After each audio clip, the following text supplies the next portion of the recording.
So the 2024 Cleveland Guardians season is officially over. It was a very great year, honestly, all around. The team was not expected to be as good as they were.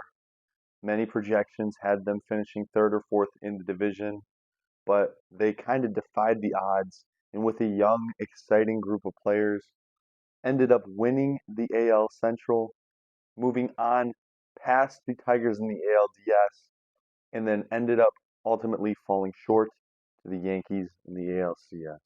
First things first, let's talk about the Yankees series because while the Guardians didn't play bad, they just ended up not having enough. And really, there's not a better way to put it than the Guardians just not having enough. The Yankees obviously are a juggernaut of a baseball team. They have players with contracts that are greater than almost the entirety of the Guardians roster's contracts. Big name players in a big time budget. And in this series, that proved to be too much for the Guardians. In my ALCS preview, I said that the key for the Guardians would be to stop Judge, Stanton, and Soto. And with the Yankees having three guys that are really home run threats, Giancarlo Stanton, Aaron Judge, and Juan Soto, it's going to be hard for the Guardians to silence all of them. But if they can silence two of the three in most games, I think that's going to be key. And in this series, the Guardians weren't able to hold them.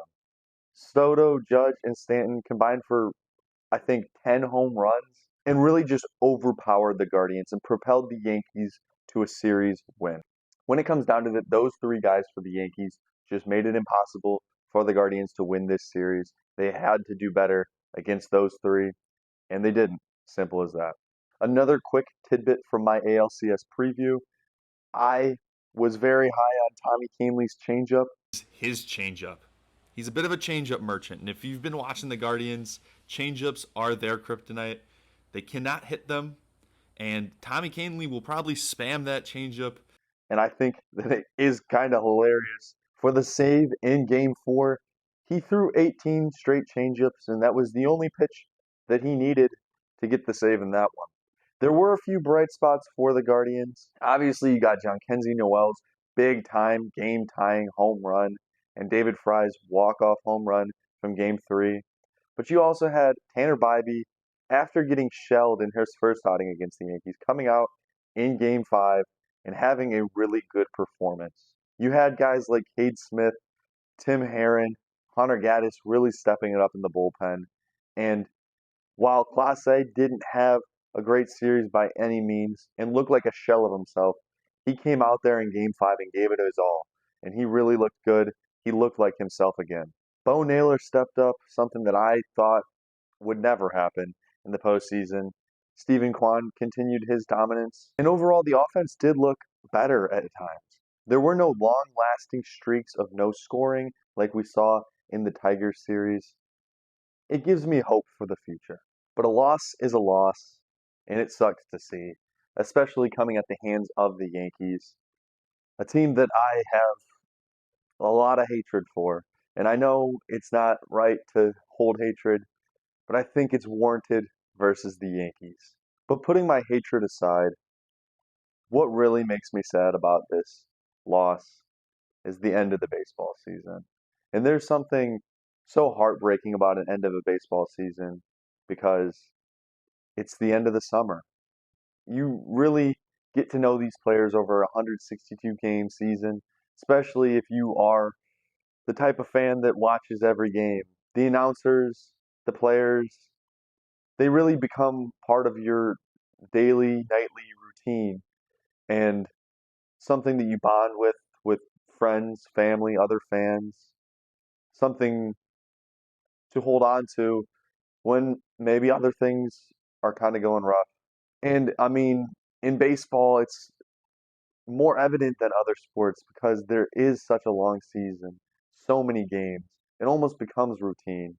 And when that season ends, it is very sad. And it's bad enough when your team doesn't make the playoffs and it's just there.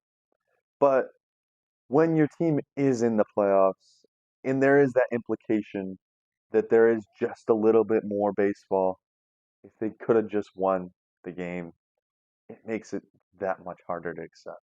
Losses like this are crushing, but my advice to any young Cleveland sports fan that may have just experienced their first crushing loss, they don't get any easier, but there's something almost beautiful in the fact that you can be made sad by something like sports. Because with anything that there is happiness, there is sadness. And the ability to be happy is brought with the ability to be sad. And I think that if you can feel the emotions of the baseball season ending, if that brings you an intense feeling of sadness, that just means that the intense feeling of happiness is there as well.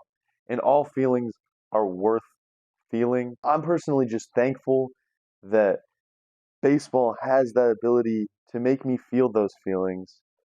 And the best part is there's always next year. The Guardians, at the end of the day, are still a very young and exciting team, and it's a very well run organization. I look at the Guardians, compare them to the Browns. It's a very different situation.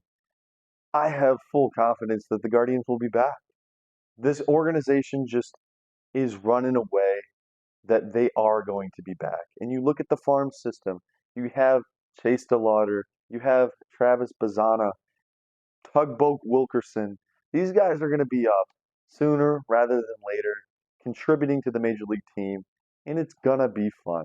This team's going to be good. This front office knows what they're doing, and we're going to have fun, young, exciting new players coming up through the ranks. And hopefully, the new owner that can take over, bring back Shane Bieber, and bring in maybe some other exciting, expensive players. I'll be talking a lot about the Guardians' future this winter on this YouTube channel. So if you're a big Guardians fan, hit that subscribe button. I'll be circling back to this. But I want to leave you with one thought.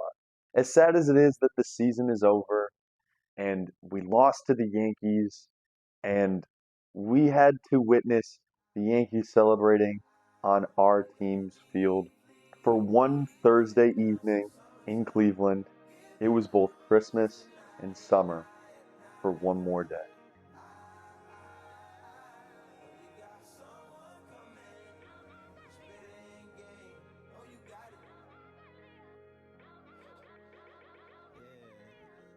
And that means something to me.